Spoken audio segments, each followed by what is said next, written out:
Hello, PascoMath Grade 7 teachers.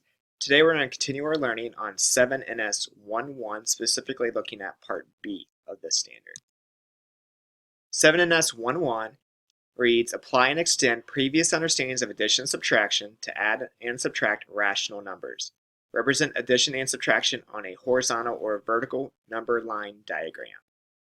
Part B, where we're focusing in this video, says understand P plus Q as the number located a distance, absolute value of Q, from P in the positive or negative direction, depending on whether Q is positive or negative. Show that on a number, and show that a number and its opposite have a sum of 0, or additive inverses, and interpret sums of rational numbers by describing real-world context.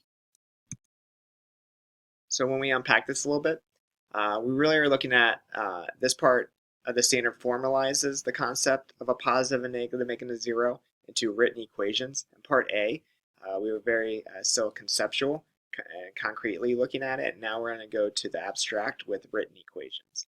And also we need to be sure to include fractions and decimals in our examples here, because it does say rational numbers.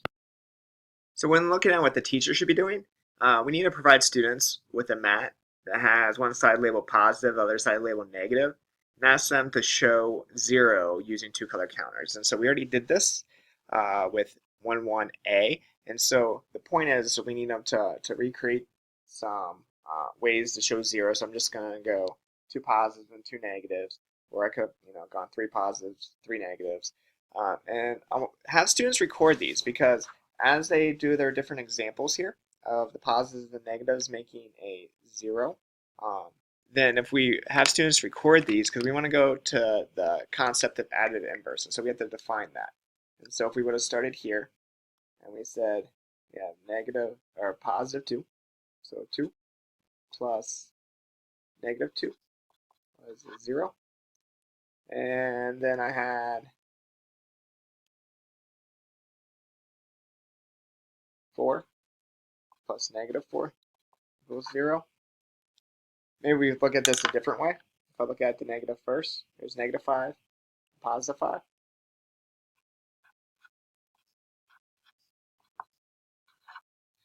And the goal is to, again, define this thing called additive inverse. And so we want students to generalize and say, well, for any number P plus its opposite Q can give me 0. And we connect this to additive inverse.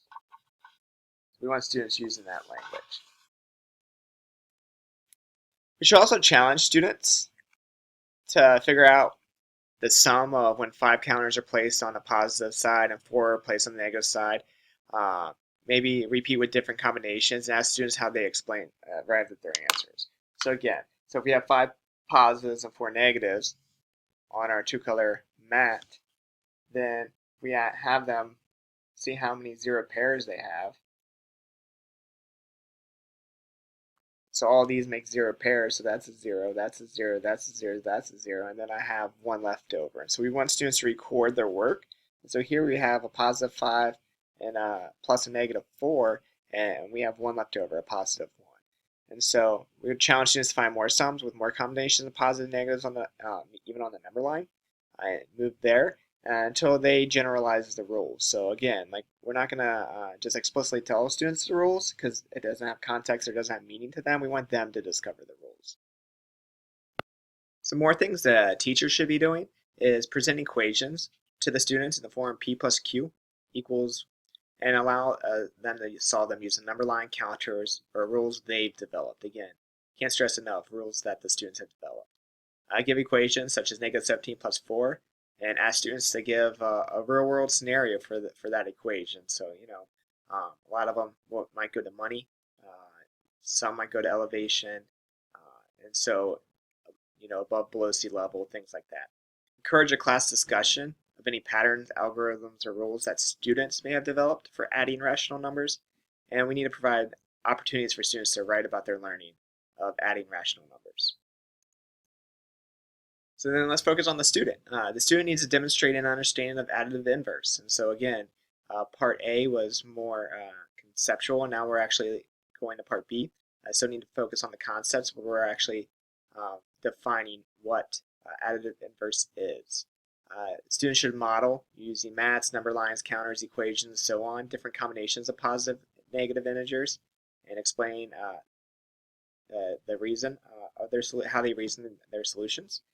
Solve equations using number lines, counters, and rules that they've developed for addition of rational numbers. Again, don't forget to include fractions and decimals. And discover and apply formal rules for adding rational numbers with different signs. And then communicate that reasoning for addition through writing. Some misconceptions. Some students may take longer to develop rules for solving equations abstractly. They might not be able to just, again, go straight to the abstract. So I really encourage you to allow these students to use the number lines and two-color counters for a longer period of time until they develop these concepts. So again, there's nothing wrong with relying on the two-color counters and number lines to help them make sense of the math, and then they can move to the abstract of solving these equations abstractly. If you have any questions, feel free to contact me or your regional specialist. Thank you for making PascoMath more awesome.